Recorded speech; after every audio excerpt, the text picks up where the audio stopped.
General Oliver Howard moved slowly through the narrow, rocky gorge of the Dragoon Mountains, feeling the weight of absolute silence bearing down on him. All around him rose bare cliffs, scorched by the morning sun, concealing the true masters of this territory.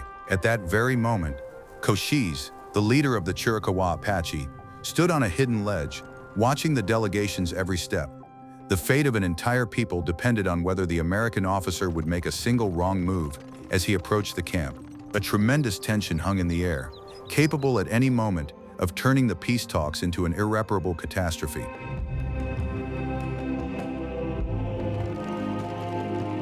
What if I told you that the greatest military minds of the 19th century spent years unable to solve the riddle of Native American defense?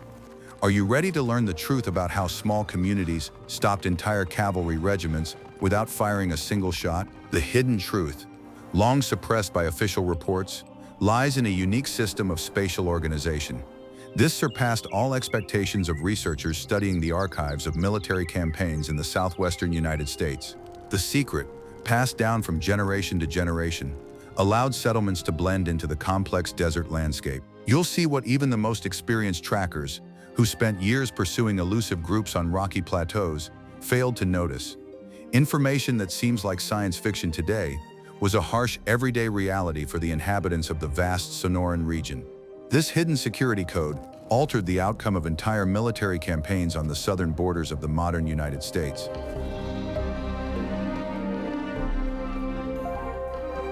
In this video, we'll take a detailed look at a unique survival tactic consisting of 5 strict rules.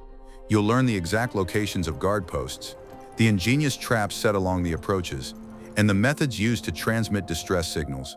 We'll follow, step by step, the path of an intruder who found himself inside the settlement's heavily guarded territory. We'll show you a real historical episode where this system worked flawlessly, changing the course of complex diplomatic negotiations.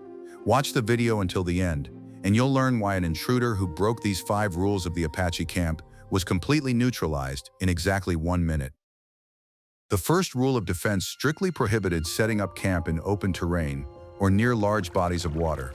Cochise, an outstanding Chiricahua strategist, always chose hard-to-reach rocky terraces in the high Dragoon Mountains for his encampments. The settlement was situated so that only a single winding path through a narrow gorge led to it.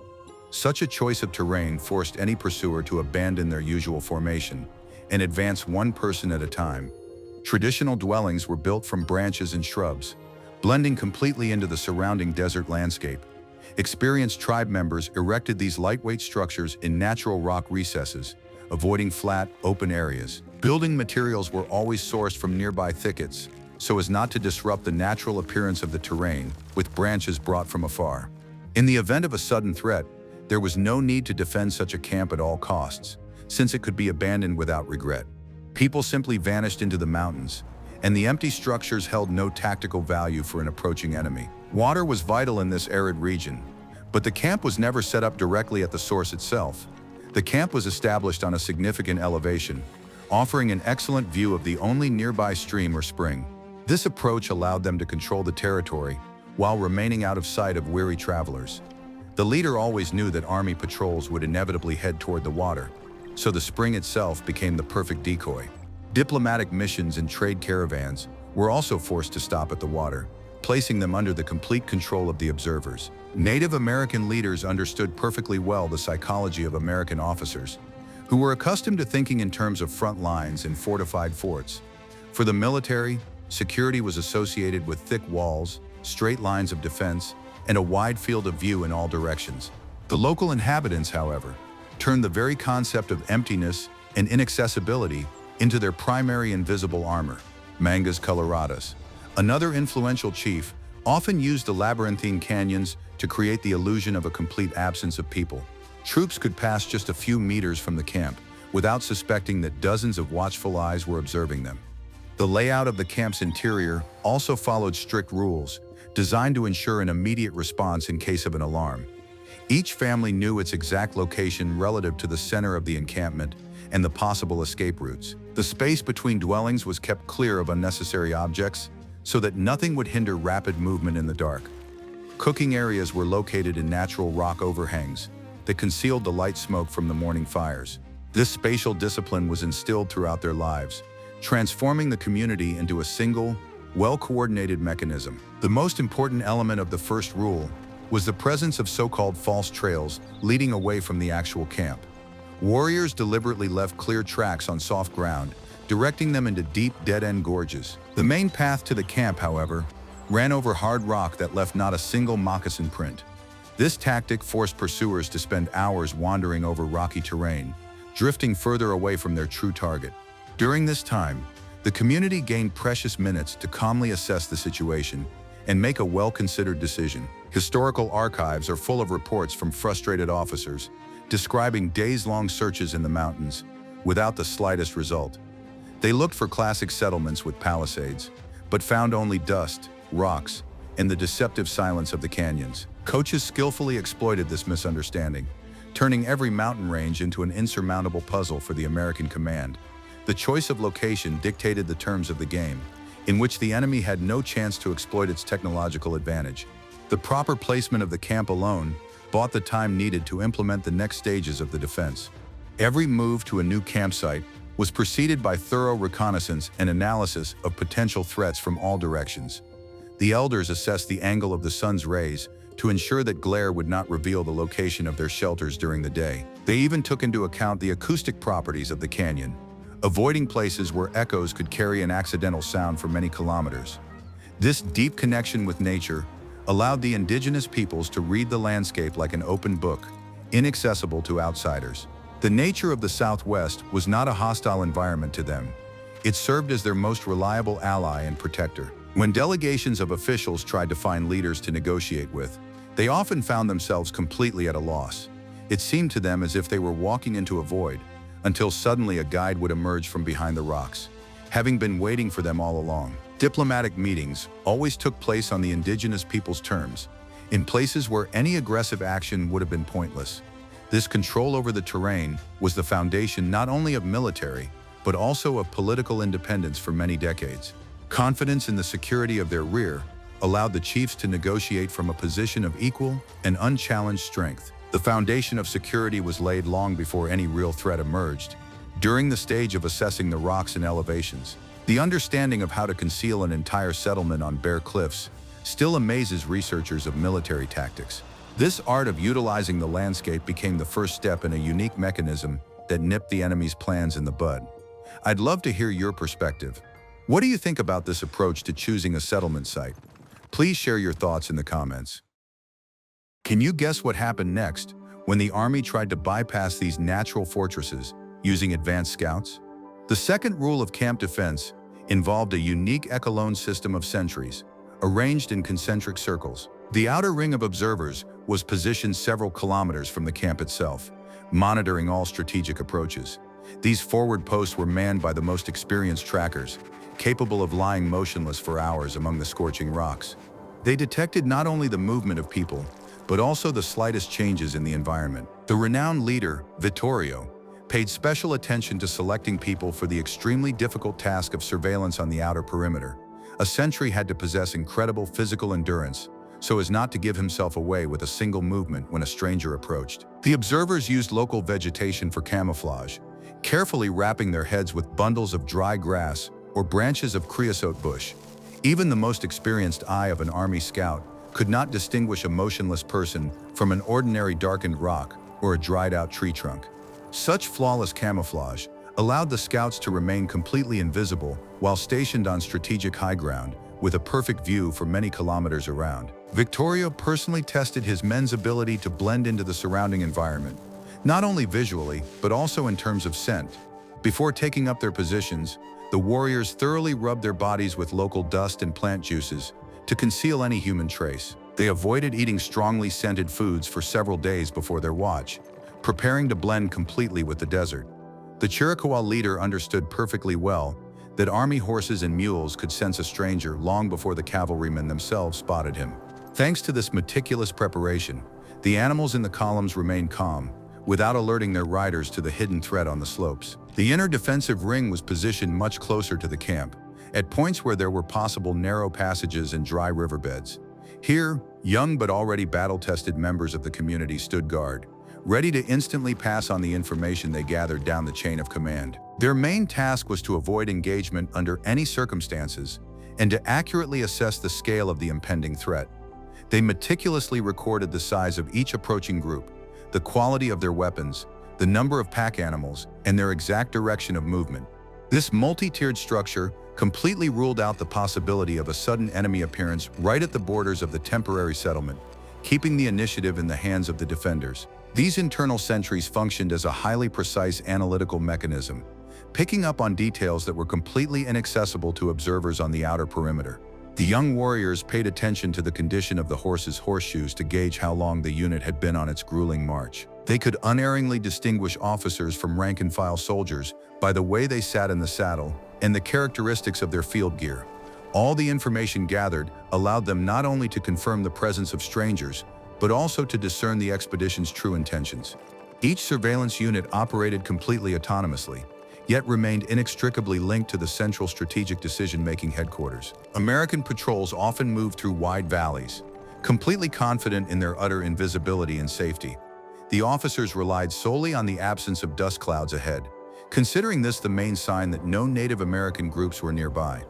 They had no idea that from the heights of the sheer cliffs, their every step was being recorded and analyzed by invisible, watchful sentinels. The sentries dispassionately assessed the soldiers' level of fatigue, the heaviness of their stride, the amount of water they carried, and the presence of heavy equipment in their supply trains. All this vital information flowed continuously to the community leaders, allowing them to compile the most accurate tactical profile of the intruders. The ability to lie on scorching rocks for hours required not only patience, but also a unique physiological adaptation to the local climate. Daytime temperatures in the Sonoran Desert could rise to extreme levels, while at night they plummeted, causing intense cold. The sentries knew how to control their breathing, slowing their rhythm to minimize the loss of precious moisture through natural evaporation. They did not have water canteens at their posts, so every drop of fluid in their bodies was used with the utmost economy. This art of survival at the limits of human endurance turned the scouts into an insurmountable obstacle for a regular army. Diplomatic missions heading to Cochise for difficult negotiations often described a strange sensation of a constant, unseen presence. Officials traveled kilometers through empty, winding canyons, yet could not shake the feeling of an intense, invisible gaze fixed on their backs. This was not ordinary human paranoia. It was a flawlessly functioning early detection system that brought the intruder under complete control. American officials approached the meeting place, having already been thoroughly scrutinized from every conceivable and inconceivable angle. Resistance leaders knew absolutely everything about the delegation's composition and mood, several hours before their physical arrival. After receiving a comprehensive report on the approaching negotiators, Cochise had ample time to prepare the appropriate diplomatic response. The chief determined in advance which of his advisors would attend the meeting and exactly how the camp would be arranged to project confidence. If the delegation moved hesitantly or too slowly, this was interpreted as a sign of weakness, and the terms of the meeting became more stringent. The area around the future council site was arranged so that guests would immediately feel their dependence on the host's goodwill. Thus, the outcome of many peace treaties was determined long before the participants uttered their first words of greeting. Chief Geronimo, who led active resistance in later years, perfected this surveillance system to absolute precision. His lookouts could monitor territories spanning hundreds of square kilometers, using an incredibly complex network of natural visual landmarks. They knew exactly how to distinguish the gray dust from soldiers' boots from the reddish dust stirred up by a random midday gust of wind. This unique ability to read the landscape allowed the entire community to conserve energy by not reacting to false alarms or natural phenomena. Every piece of information coming in from the outpost was filtered and analyzed with astonishing precision, completely eliminating even the slightest panic within the settlement. Geronimo's analytical mind transformed scattered reports from various outposts into a single, constantly updated picture of the enemy's movements. The chief could predict the army's supply route several days in advance, simply by cross-referencing data on water wells and the speed of the wagons. His network of informants functioned flawlessly, transmitting vital information through dozens of hidden mountain passes faster than any official couriers. Thanks to this intelligent approach, a small group of people successfully held out against a massive regular force for an extended period. It was precisely this sophisticated intelligence structure that became the main legacy of a tactic that had no equal in 19th century military practice. If a small enemy group was spotted, the lookouts took no action to stop or delay them. They simply allowed the intruders to venture deeper into the labyrinth of canyons, smoothly passing them from one observation ring to the next. The intruders walked into the trap willingly, convinced that they were the first to discover a secret Indian trail. This luring tactic required iron discipline from the observers, who were forbidden to reveal their presence before the appointed time. The intruder found himself completely isolated, surrounded by invisible eyes, having definitively lost the initiative in unfamiliar territory. Thanks to these hidden sentries, the camp gained a vast amount of time to prepare for any turn of events. The invisible ring of surveillance served as a filter that unerringly distinguished a diplomatic mission from a military raid. But how exactly did the sentries relay information to the camp without making a single sound or revealing their position? Would you like to learn a secret that will change your perception of 19th century communications? The camp's third rule governed the methods of transmitting information from the outer ring of sentries directly to the community leaders. The use of loud shouts, gunshots, or thick smoke was strictly forbidden, as this would immediately give away the camp's location. Instead, the indigenous peoples of the Southwest developed an extremely complex system of optical telegraphs and natural sound imitations. This system allowed them to transmit precise information about the enemy at the speed of light, while remaining completely undetectable to the uninitiated. During the day, small mirrors or polished pieces of mica served as the primary means of transmitting signals over long distances. A lookout who spotted an approaching patrol would catch a ray of sunlight and direct short flashes toward the next observation post. The number and duration of these flashes formed a complex code describing the size of the unit, its speed, and its direction.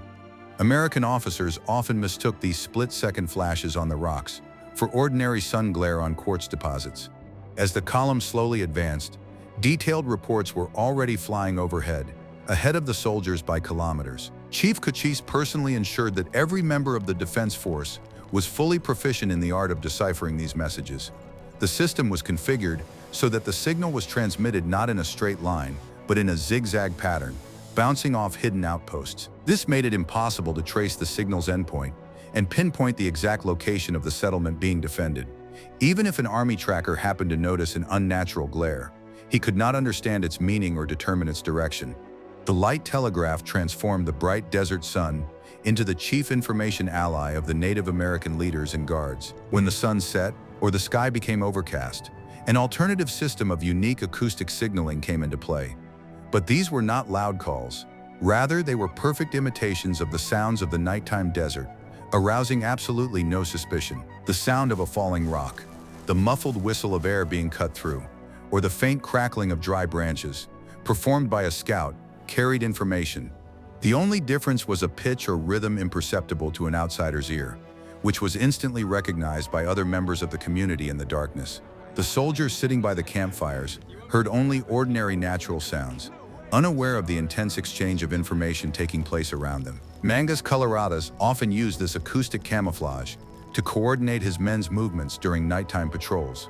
The sound signals were relayed in a chain, flowing smoothly from one rock to another, creating the effect of a natural background. If a patrol suddenly changed direction, the pitch of the sounds would shift, alerting the camp to the threat's new trajectory. Such communication required phenomenal hearing and years of training to achieve absolute realism in the canyon's acoustics. Nature provided the perfect acoustic screen, concealing the complex intellectual processes taking place on the mountain slopes. Within the settlement itself, information was relayed without the slightest fuss, panic, or unnecessary chatter among the defenders. Upon receiving a signal from the inner ring of sentries, the person in charge would quietly approach the chief's dwelling to deliver a brief report. A decision was made instantly. The community would either prepare for a stealthy retreat or activate traps to confront the uninvited guests. The residents silently gathered their most essential belongings, while the warriors took up their prearranged positions among the boulders. The entire encampment shifted into a state of full alert, in absolute silence, without disturbing the usual tranquility of the narrow canyon. Diplomats arriving in the Dragon Mountains were amazed at how quickly Cochise received information about any changes. An official might mention the advance of a reserve regiment, and the chief would already know about it from the morning light flashes. This created an aura of omniscience around the Native American leaders, exerting enormous psychological pressure on representatives of the U.S. government. Knowledge of the exact situation allowed the indigenous peoples to dictate their terms, relying on their indisputable informational superiority in the region. Silent communication was the solid foundation upon which all successful diplomacy in the southwestern plains and mountains was built. Sometimes lookouts also used physical markers to convey delayed messages, a broken branch, or stones arranged in a specific pattern. This method was used when an observer needed to leave his post urgently, leaving information for his replacement. The arrangement of the pebbles indicated the direction of the stranger's movement and the approximate time of their passage through that section of the canyon. These inconspicuous symbols on the ground were invisible to Army scouts, who were looking for more obvious signs of human presence. The entire area was covered by an invisible network of such informational markers, forming a single, accurate picture of what was happening. The third rule demonstrated that strength lay not in the volume of commands, but in the accuracy and timeliness of the information received. Silence became a powerful tool that paralyzed the enemy's will, as they could not fathom the principles governing the community's coordination of actions. The locals turned the shortcomings of their technological infrastructure into an undeniable advantage by blending in with the rhythms of the surrounding world. Their communication system was impervious to interception, since, as far as officials were concerned, it simply did not exist in any perceptible form. It was a true triumph of intelligence over the formulaic thinking of the regular military machine, accustomed to the blare of sirens. Thanks to instant data transmission, the camp was able to prepare an ambush for anyone who came too close. When an intruder breached the outer surveillance rings, they entered the zone of the next, even more insidious level of defense. In the next chapter, you'll learn what natural traps awaited those who dared to approach the camp up close. The fourth rule of the camp stated that the immediate approaches to the encampment must be equipped with a series of passive natural traps. The indigenous people did not build stone walls or dig deep moats, as this required enormous effort and would have exposed the settlement. Instead, they skillfully modified the existing landscape, turning narrow trails into insurmountable obstacles for outsiders. These traps were designed not to inflict physical harm, but to slow the enemy down as much as possible and create controlled chaos. One of the Chiricahua's favorite tactics was to create so-called rock avalanches on the steep slopes of canyons. Warriors prepared unstable clusters of boulders in advance, held in place only by small anchor stones. If a careless traveler stepped on a hidden lever or tugged on a taut rope made of sinew, the entire mass would come crashing down. The roar of falling rocks not only blocked the narrow passage, but also served as an excellent final alarm signal for the camp. The soldiers' formation would instantly break, and the detachment would find itself trapped in a stone bag, with no possibility of further maneuver. Chief Geronimo masterfully used natural thickets of thorny shrubs and cacti to form guiding corridors. Impassable walls of vegetation were carefully rearranged or woven together to leave only one false passage. This passage inevitably led the intruder to a dead end, a sheer cliff, or a spot ideally suited for bloodless disarmament. In their attempts to hack their way through the dense thickets of thorns, soldiers wasted time, ruined their uniforms, and made a lot of noise. The camp's inhabitants, on the other hand, used secret passages hidden beneath the branches, moving completely unhindered in any direction. To guard against nighttime intrusions, dry branches and special crunchy pods from local shrubs were scattered along the trails. Any step taken under cover of darkness was accompanied by a loud crack that echoed throughout the quiet gorge. It was impossible to avoid this sound, as this natural alarm system covered the entire width of any possible route to the hidden camp. Experienced American trackers tried to bypass such areas, but in doing so, they only drove themselves into pre-prepared dead ends.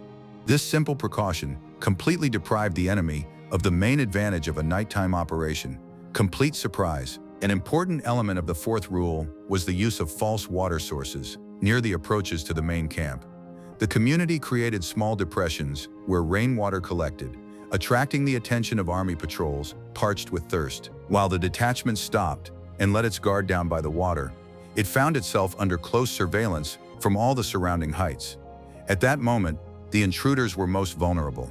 Their attention was focused on rest rather than safety precautions.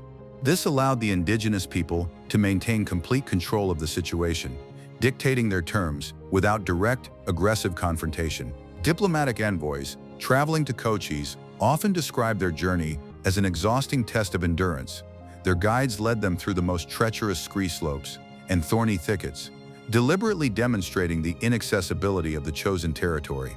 Officials arrived at the negotiations exhausted, disoriented, and psychologically demoralized even before the official talks began. This physical exhaustion of the opponent was part of a deliberate strategy designed to lower the ambitions of the negotiators from the U.S. government. Having overcome all the traps, the delegation began to realize how completely their situation depended on the goodwill of the masters of these mountains. The traps along the approaches also served as a sort of test of the intentions of the group of strangers approaching the camp.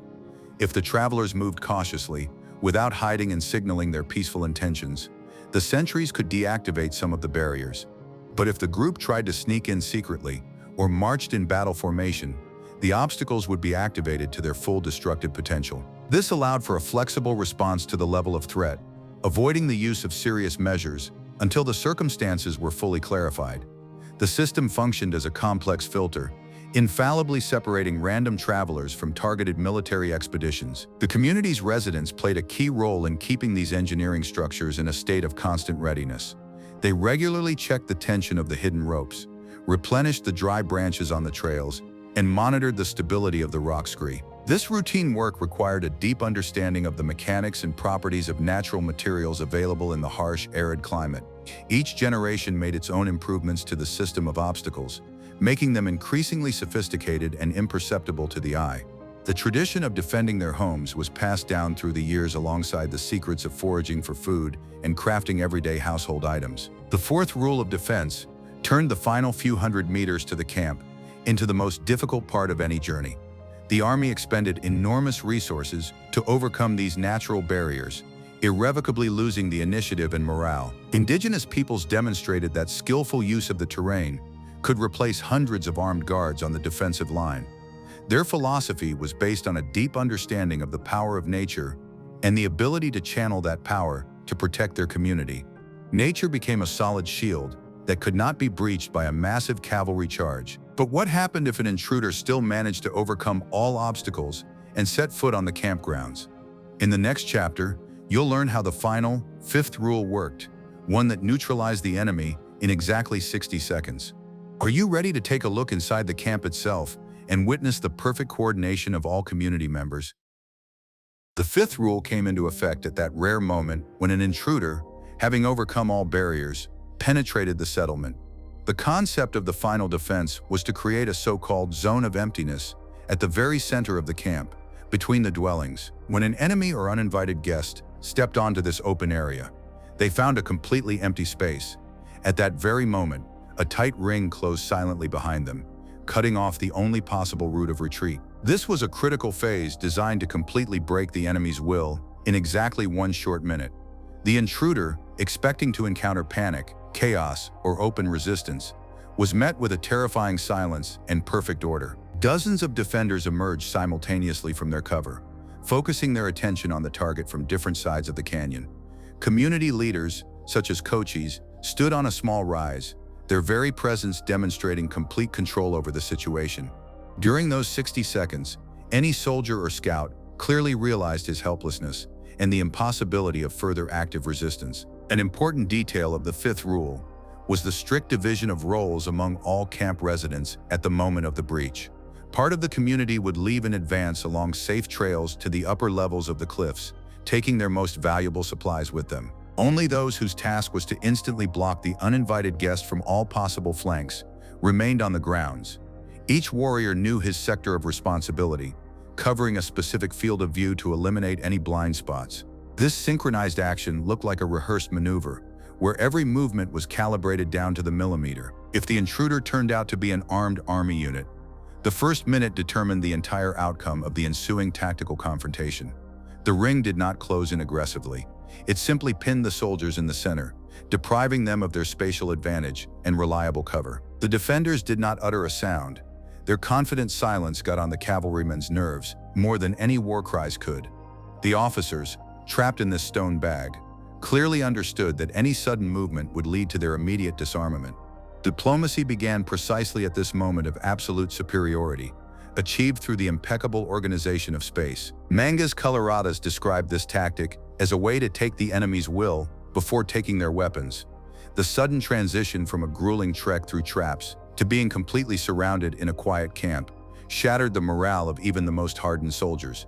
American military reports often mention this strange stupor that gripped patrols inside the mountain encampments of the Southwest. Resistance leaders skillfully exploited this momentary shock, forcing negotiators to agree to terms without lengthy arguments.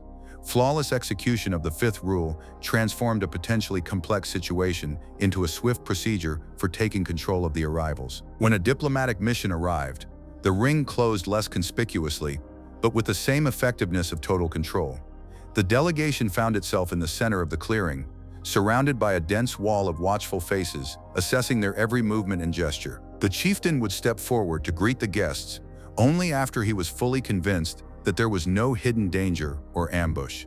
This pause served as a powerful tool for establishing a hierarchy, in which officials acted as supplicants on foreign soil. The rules for the ensuing conversation were dictated by those who controlled the high ground and the exit from the canyon, not by documents bearing official seals. The community's rapid response was due to the fact that the system required absolutely no verbal commands at the moment of a breach. Their reflexes were honed to the point of automatism, and closing the ring occurred much like the snapping of a tightly coiled steel spring. The warriors did not need to seek out their positions. They had already taken them, while the intruder was still violating the fourth rule. This brief window of time allowed them to set up the perfect ambush, transforming the camp itself into the final, most reliable, and invisible trap. The enemy thought he had successfully found his target, but in reality, he was being completely neutralized. Native American tactics proved that victory is forged not in the chaos of turmoil, but in the precise mathematical calculation of space. The 5 rules functioned as a single chain, where each subsequent link depended on the successful execution of the previous stage. Detection, signaling, slowing down the enemy, and the final encirclement merged into a continuous flow of defensive actions. This concept differed radically from European traditions of positional training, making the indigenous peoples unrivaled masters of defense. Their camps were not merely places of rest. They constituted highly complex psychological defensive complexes. Officers who managed to break out of such an encirclement after negotiations permanently changed their attitude toward local tactics. They realized they had encountered a highly organized society, capable of the most complex coordination of actions, without regulations or orders. This realization compelled the U.S. government to seek diplomatic solutions to conflicts, acknowledging the impossibility of a quick victory.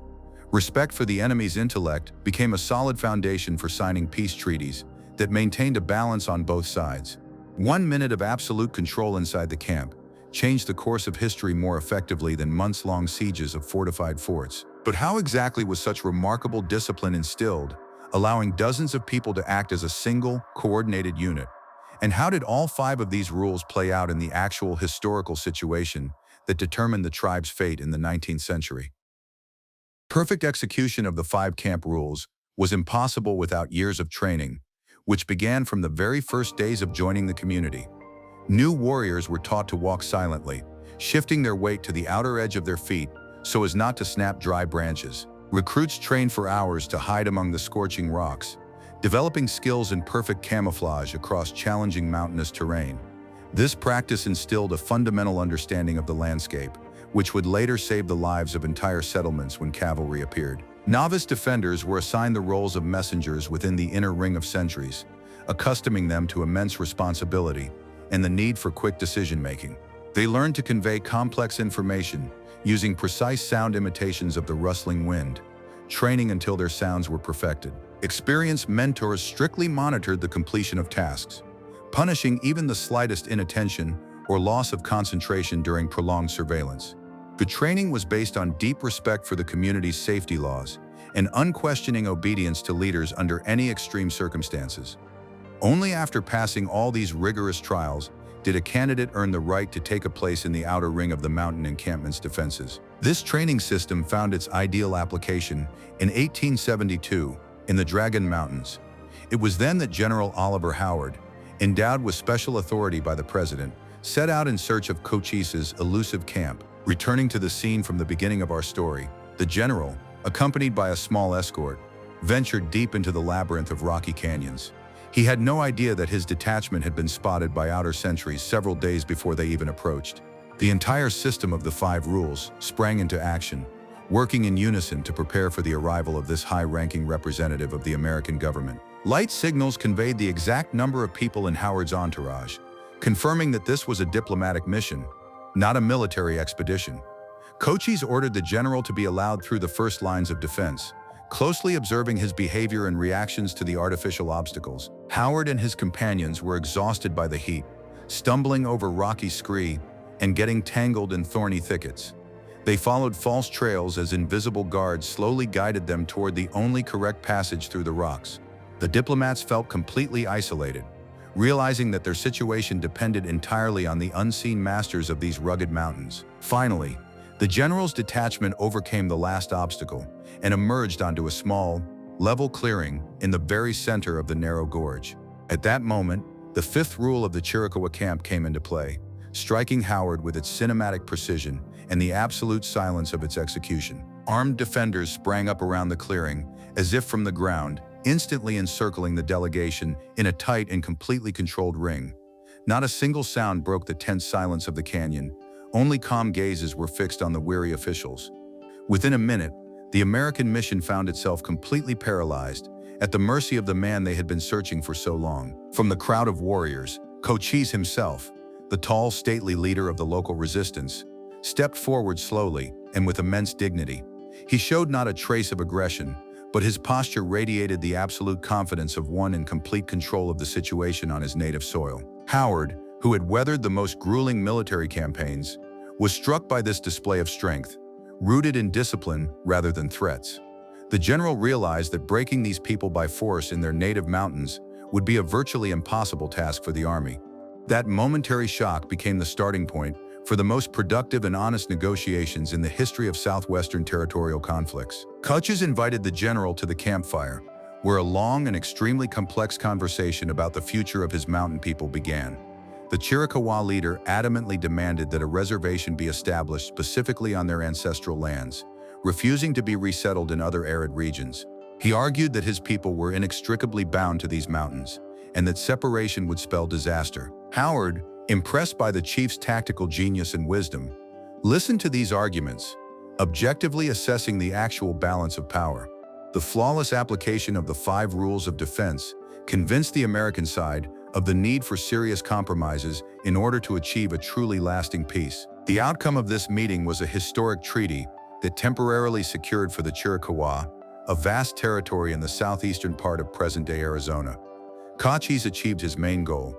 He preserved for his people their native mountains, valleys, and vital sacred springs. His difficult journey from an uncompromising warrior to a wise diplomat was crowned with success, thanks to the support of his entire organized community.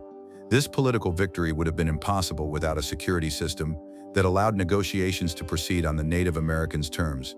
Cochise's final stand served as a striking example of how a sharp mind and discipline can confidently overcome numerical superiority. Unfortunately, this peace did not last long after Cochise's departure, when the government renegotiated the terms of the agreement signed by the general. However, the events in the Dragoon Mountains remain forever a flawless testament to the effectiveness of the unique military strategy of the indigenous peoples of North America. The 5 rules of camp defense demonstrated the highest level of social organization, in which every individual was equally important to survival. This story teaches us that true strength lies in harmony with the landscape and the unbreakable unity of the entire community.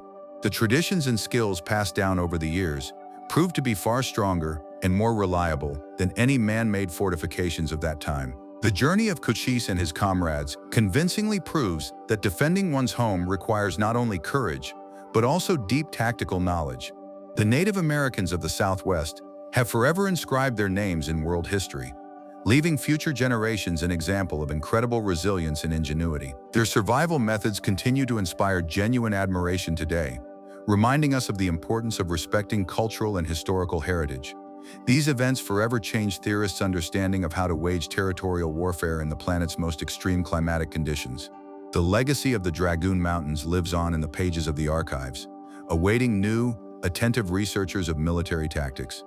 We have examined in detail the 5 unique rules of camp defense that made the Native Americans of the Southwest unrivaled masters of covert survival.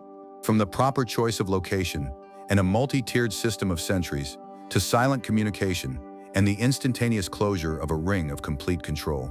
The story of Chief Cochise vividly demonstrates how flawless community organization leads to outstanding diplomatic and political achievements. This leader's journey culminated in the signing of a landmark treaty that preserved, albeit temporarily, his people's ancestral lands.